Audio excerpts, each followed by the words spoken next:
እሺ በእያንዳንዱ የህይወታችን ክፍል ውስጥ እንዴት ወንጌል እንደሚሰራ እንዴት ቴክ ኦቨር እንደሚያደርግ እየተነጋገርን ቆይተናል። ሶ የወንጌልን አጽናፍ ለመመልከት እንሞክራለን። የወንጌልን ሆራይዘን ወይም ደግሞ የወንጌልን አጽናፍ ከምን እስከ ምን ደግሞ አለው፣ ምን ደግሞ ወደፊት ተስፋ ይሰጠናል። የመጀመሪያው ምን አለው ወይም ደግሞ ምንድነው እንድናደርግ ለኛ የሚሰጠን? ቅድም ከዚህ በፊት በነበሩት ክፍሎች አንስተናል። በክርስቶስ ኢየሱስ እኛ ድነናል። ከጨለማው ዓለም፣ ከኃጢአት፣ ከተለያዩ መንፈሳዊ ከሆኑ ውድቀቶችና ሞቶች አመልጠናል በክርስቶስ በተሰራው ስራ ብቻ ብለን አንስተናል። ስለዚህ እንደዛ ከሆንን አንድ አሳይመንት አለን። እኛ አምልጠናል። ያላመለጡ ደግሞ ብዙ ሰዎች አሉ። ስለዚህ እነዚህ ያላመለጡትን ሰዎች አድሬስ እንድናደርግ እግዚአብሔር ከኛ ኤክስፔክት ያደርጋል ማለት ነው። ያ ማለት ሚሽነሪዎች ነን። ምንም አይነት ሁኔታ ውስጥ፣ ምንም አይነት ቦታ ላይ፣ ምንም አይነት የስራ ዘርፍ ላይ ተሰማርተን ልንኖር እንችላለን። ኳስ ተጫዋች፣ የተለያዩ ፕሮፌሽኖች በምድራዊ ዓለም ማለት ነው ላይ ልንሆን እንችላለን። ነገር ግን ሚሽነሪዎች ነን። ለምን? ድነናል። ስለዚህ ያልዳኑ ብዙ ሰዎች አሉ፣ ያላመለጡ ብዙ ሰዎች አሉ። ለነሱ ይህንን የምስራች ልንነግራቸው ይገባል። እንዴት አድርገን ነው የምንነግራቸው? በመጀመሪያ እኛ ራሳችን በመንፈሳዊ ህይወታችን ልንጠነክር ይገባል። በመንፈሳዊ ህይወታችን እግዚአብሔርን በመረዳት ከእግዚአብሔር ጋር ህብረት በማድረግ ልንጠነክር ይገባል። ምክንያቱም የህይወት ውሃ ወንዝ ከሆዱ ይፈልቃል ብሎ ኢየሱስ ሲናገር ከሆዳችን የሚፈልቀው ወንዝ ሆዳችንን የሞላ ወንዝ መሆን መቻል አለበት። ስለዚህ የኛ ህይወት በእግዚአብሔር ቃል፣ በእግዚአብሔር ህይወት ሊሞላ ይገባል። ህብረት በማድረግ የእግዚአብሔርን ቃል በማንበብ በመጸለይ እነዚህን መንፈሳዊ የሆኑ ድርጊቶችን ወይም ደግሞ መንፈሳዊ የሆኑ እንቅስቃሴዎችን በማድረግ ህይወታችንን ወደ እግዚአብሔር ማንነት እንዲያድግ ልናደርገው ይገባል። ከዛስ በኋላ ወንጌል ቤተክርስቲያንን ወልዷታል። ቤተክርስቲያን ማለት የቅዱሳን ህብረት ማለት ነው። ሌላ ምንም አይደለም። ቤተክርስቲያን ማለት የግንብ ምናምን አይደለም። ቤተክርስቲያን ማለት የቅዱሳን ህብረት ነው። ቅዱሳን የትኛውም አይነት ሁኔታና ቦታ ላይ ቢሰበሰቡ ዛት ኢዝ ቸርች። ያ የእግዚአብሔር ሀሳብ ነው። ምክንያቱም ቸርች የሚለው ሀሳብ በግሪኩ ኤክሌሲያ ይላል፣ ወይም ኢትስ አ ካውንስል ኦፍ ዘ ሴንትስ ወይም ደግሞ የቅዱሳን ምንድነው? ካውንስል፣ የቅዱሳን ህብረት፣ የቅዱሳን ግንኙነት፣ አንድነት ወይም በአንድነት የሚመክሩት ምክር ያ ቸርች ይለዋል መጽሐፍ ቅዱስ። ከዛ በኋላ ደግሞ የቸርች ሌላው በወንጌል ቸርች ተወለደ። ቸርች ደግሞ ዓላማዋ ወንጌል ሆነ ማለት ነው ወደኋላ። ስለዚህ በክርስቶስ ኢየሱስ አማካኝነት ቸርች ተወለደች። ከዛ የተወለደችው ቸርች እንደገና የዓላማዋ ወንጌል ሆነ ማለት ነው። ስለዚህ ለሌሎች መመስከር አለብን ስንል የሆኑ ቴዎሎጂካል ኮንሰፕቶችን አንስተን በዚህ ወጥቶ በዚህ ገብቶ ማለትን ሳይሆን የሚያወራው ስለኛ ህይወት ምስክርነት መናገር ማለት ነው። በአጭሩ ወንጌል ማለት የኔን የህይወት ምስክርነት መናገር። እንዴት? በክርስቶስ የተደረገልኝን ስራ ያንን ሳምን ህይወቴ ከየት ወዴት እንደመጣ፣ ከዛ በኋላ በህይወቴ ላይ እግዚአብሔር እያደረጋቸው ያሉትን መልካምነቶች፣ ተአምራቶች፣ ጥበቃዎች፣ የልብ እረፍት፣ ውስጣችንን የሚሰማን የትኛው መልካም ነገር ከእግዚአብሔር የተቀበልነው ስለሆነ ያንን መልካም ነገር ለሰዎች ሼር ማድረግ ያ ወንጌል ይባላል ማለት ነው። ወይም ደግሞ ምስክርነት፣ የወንጌል ምስክርነት እንለዋለን ማለት ነው። ስለዚህ የሆኑ አርጊውመንቶችን የሆኑ ክርክሮችን ማሸነፍ አይደለም ወንጌል። ወንጌል ለእኛ የሆነልን መልካም ነገር መናገር ነው። ሰው የመረጠውን እንዲኖር የእግዚአብሔር ሀሳብ ነው።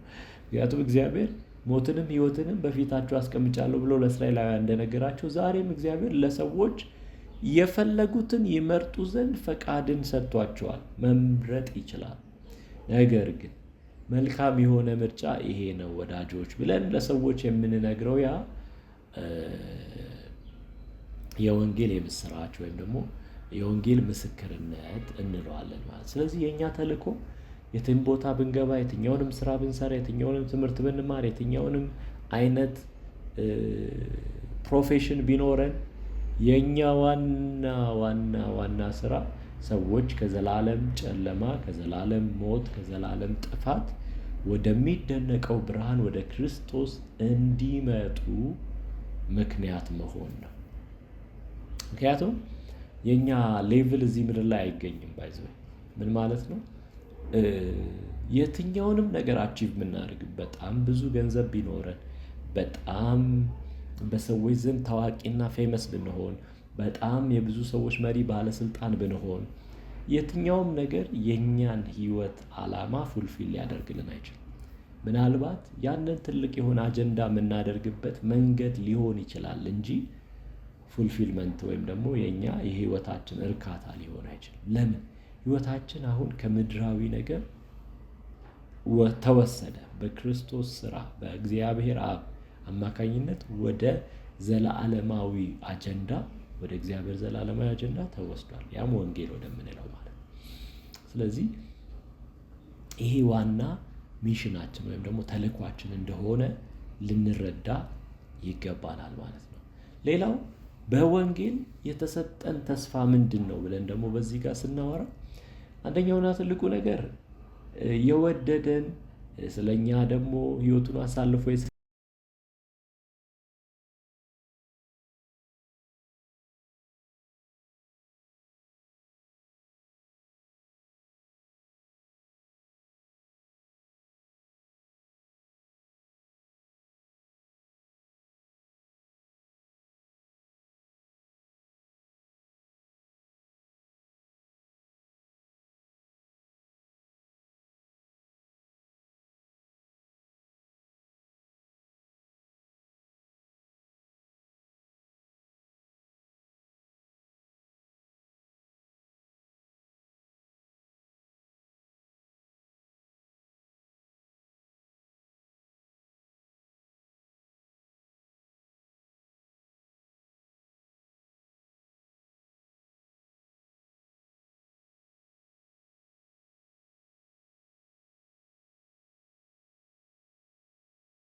ነው።